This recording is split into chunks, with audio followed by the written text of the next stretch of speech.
right, you ready to take a deep dive into a piece? I think this will be fun. Actually, one reason I really like this book, this particular level, is we get to mess with the inventions. They're just fascinating to me. And you've played, I don't know if you've noticed at the back of the theory book, but there's invention number 1, number 4, and number 8. And those are all the ones, that book that we had out last week where you were playing the F major. The F major is one of the ones that's in here. And the cool thing about this is that this isn't so much what you're doing for that first video with the analyzing. That can be kind of tedious and long and overwhelming. And actually, once you start doing it, it's like doing math problems. I think you can start to see what's making up the chords, and it's not so hard. But anyway, that was the other video. But this one I'd like you to go to Unit 15, which is page 38. Let me see, I hope it is. And this one, we're going to talk about some of the parts that are the elements that Bach used, or the composers, particularly during the Baroque time period, used when they were writing inventions. And so you're going to see that we talked about, well, let's look at these major elements. So we have the subject, which is the melody. And if you're looking at, I'm going to just refer to the F major, even though you played both of these. Oops. That's a C major, and the other one, I may not have made you play that one, but usually I try to make you play all of them in there, but you're special, so I might not have done that. But I know you played this. So when I do these references to these different parts, I'm going to pull out from that one because that's the one you're most familiar with. At least that's my attempt. So the subject in that is what I just played. And the way Bach does it is he'll take that and he'll just play with it. And you're going to hear that happening all sorts of places. Do you hear what that is? That's just a chord. But he broke it up with playing that tonic a couple of times in between there. But the subject is stated at the beginning of an invention in one voice, and then it's immediately imitated. So if you remember when you played that, the left hand comes in with the subject right there. And then what the right hand does, while the left hand's doing that, in this case that voice, I should say the right hand voice, the left hand voice, it's called the counter subject. It's the contrasting melody that's stated in that first voice. So this is the counter subject. Let's see, make sure I get the fingerings. So then we have a motive, and you know what that is. You should know what that is because we've talked about that a lot. A motive is just that little musical idea that you're going to find in there, and oftentimes it's melodic or rhythmic, or sometimes it can be both. And so then and it's distinguished from a subject by being shorter, and often it's a little fragment. You're going to see fragments of the subject that are going throughout the piece. And so there you see again, you have this. Oops. There's your little motive. And he just did it a couple of times to make it sound interesting. So then you need to key into these next three ideas, because what we're going to do is we're going to go hunting for these in your invention. Okay, so the compositional devices that were commonly used back then were imitation. So it's just restating that something that you heard, restating it again. And normally it will move voices. So like when you're playing in your Bach fugue is a 3-voice fugue. So when you see these elements, and these are things that you can look for in the fugue, it's not something that was just in the inventions, but you can start hopefully finding the subject and the counter subject in what you're playing in your fugue.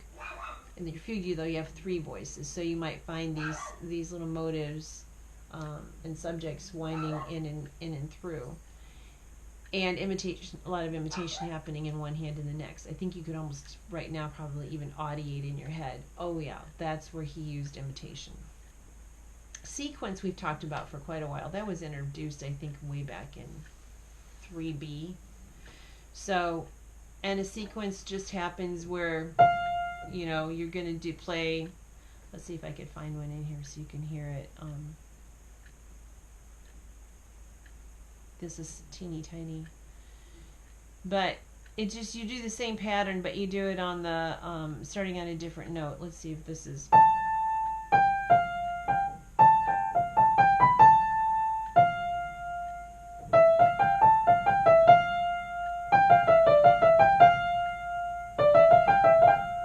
That's from the C. So what they were doing was doing the same thing, but they went down a step and then did the same pattern, same melodic pattern. That's a sequence.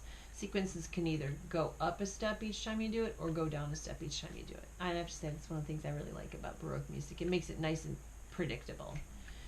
And then the other thing that is kind of interesting that you're going to see, particularly in these inventions, is that they use this idea of inversion, where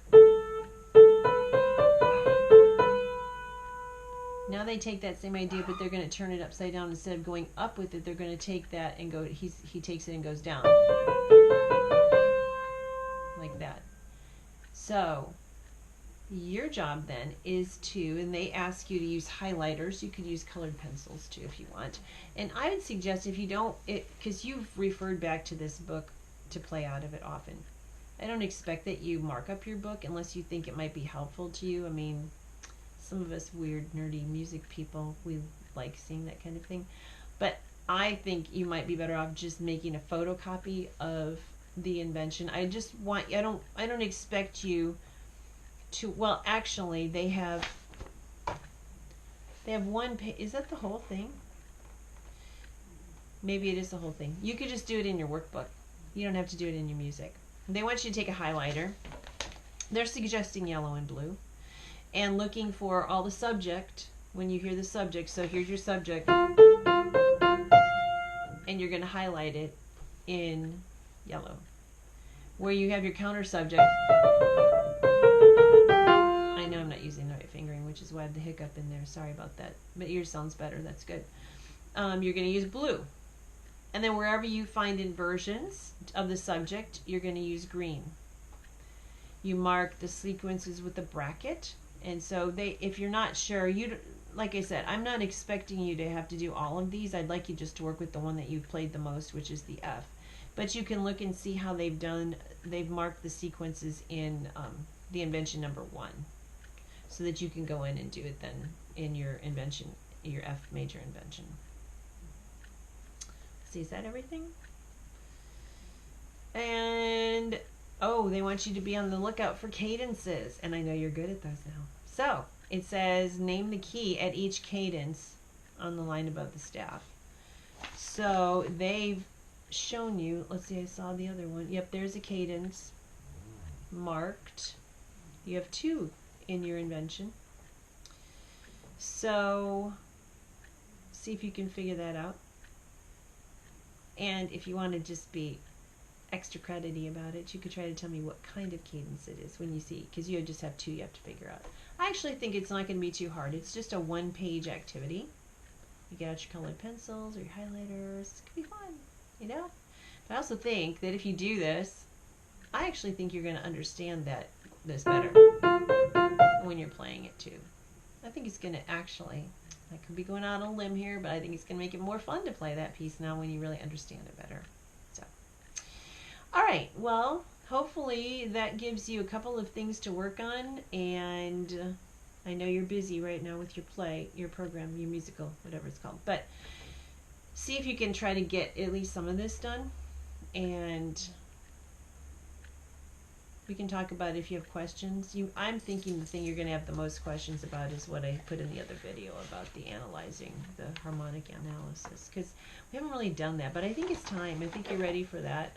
We've done little bits of it in pieces, but we've never really done a whole big piece before. So, all right, so there's your video number 2. You're working on analyzing these different kinds of melodic and harmonic, well, not so much harmonic, compositional elements of an invention.